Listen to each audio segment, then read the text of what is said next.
Yo, what is going on, guys? Welcome back to a brand new video, and in this one I'll be explaining runes really deeply, and I'll be telling you all what runes you should use, what you shouldn't, and pretty much what runes should go on which unit. But real quick before we start, if you haven't already and do enjoy the video, make sure to leave a quick like, comment, subscribe, and join my Discord server from the description below. Over 91% of you guys are not subscribed, and it is free and does support the channel, so I really appreciate it.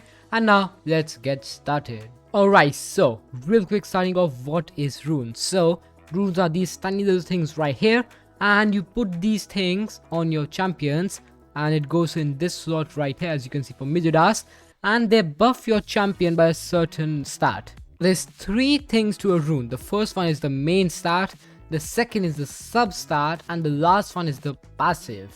Now each rune is different, as you can see that's Wrath right there. Then we got Flurry of Fist, and each one has a different substat and normal stat, but they all have the same passive.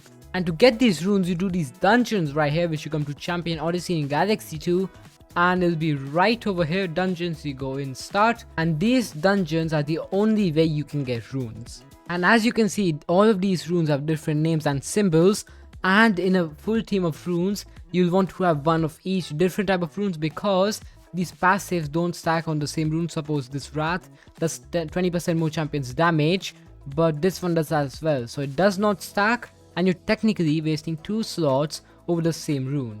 So try and have a variety of runes so you can get all of those passive buffs.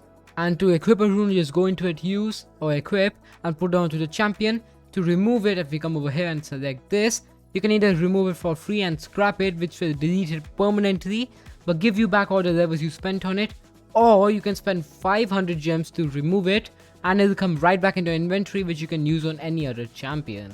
And the way you upgrade these runes is come over here to rune upgrades, select the rune you want to upgrade and upgrade it with rune dust, and you get this dust by scrapping the runes you already have. So if I scrap this, suppose we get 90 rune dust, boom, and then I can use this to upgrade my other runes that I want. You can even get rune dust from this battle pass right here. Awesome, so firstly we got our first rune, which is Wrath. Now Wrath gives you a plus 20% damage passive for the entire team, and this is really good, as it gives a significant increase in damage, so I definitely recommend getting that.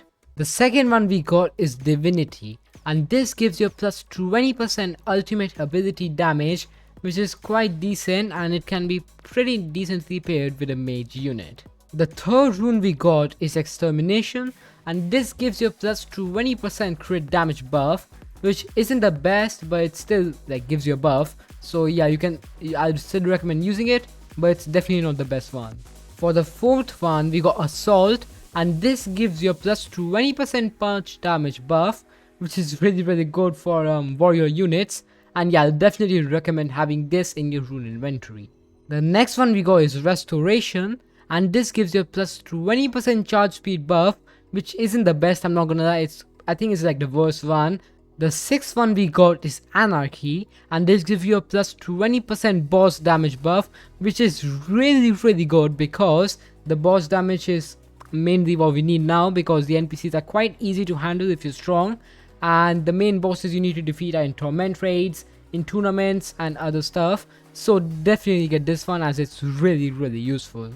Now moving onwards with our mage rune team, we got Kingslayer, which is really good as well, because it gives you a plus 30% boss damage buff for 15 seconds after you pop your ultimate ability. And again, that's really good because we need boss damage right now, and it's probably one of the best runes you can get. Next we got Magic Surge, which increases your ult's damage by 30% for 15 seconds after you pop your ability, and this is really good for mage teams. And if you have an equal ratio of 5 punches to 4 mages, this is quite useful, as it buffs your whole team's ability damage by 30%. Then the ninth one we got is Healing Touch, and this increases 30% charge speed for 15 seconds after using your ultimate.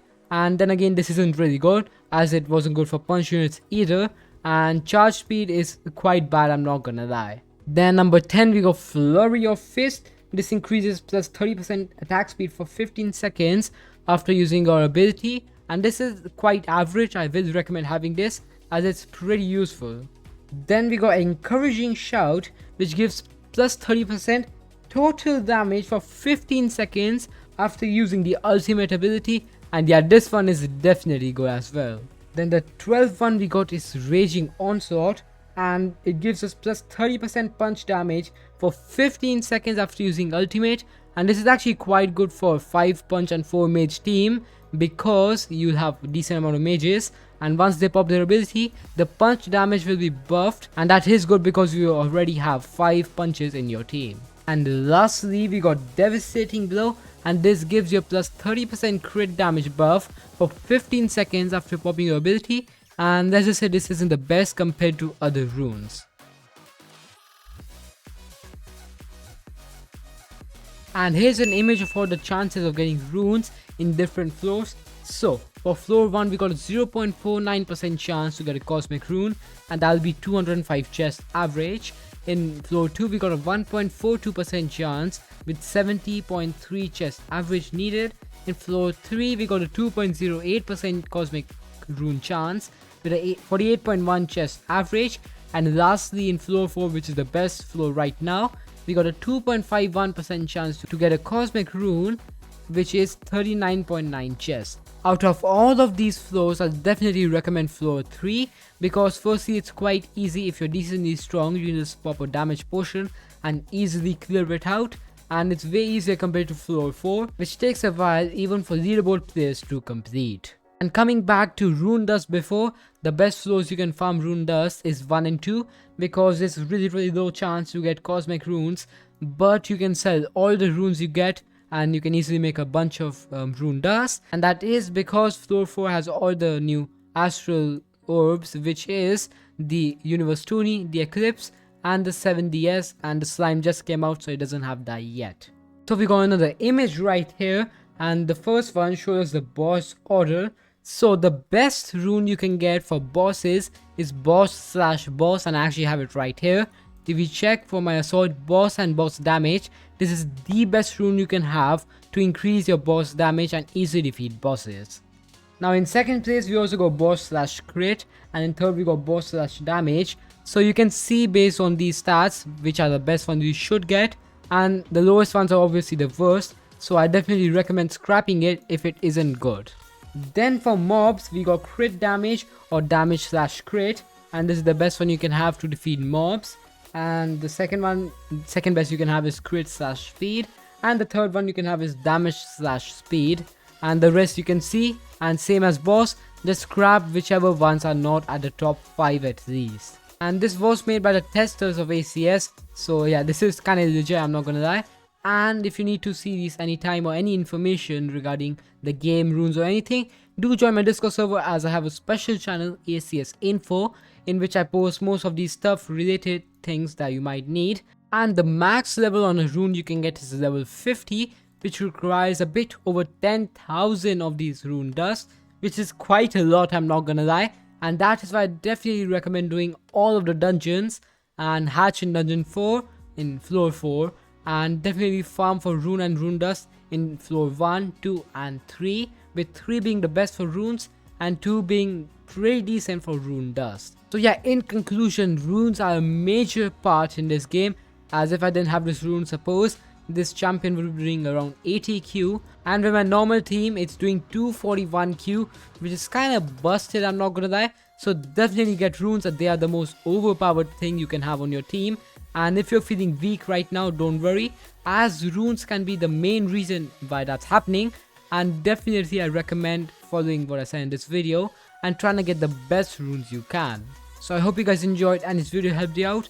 If you did, please leave a like and subscribe below. In this one I talked about runes, which one you should use and which one you shouldn't. We did a quick breakdown and I've pretty much talked everything there is to talk about runes, and hope it helped you out. And I'll see you all in the next one, and yeah, peace out.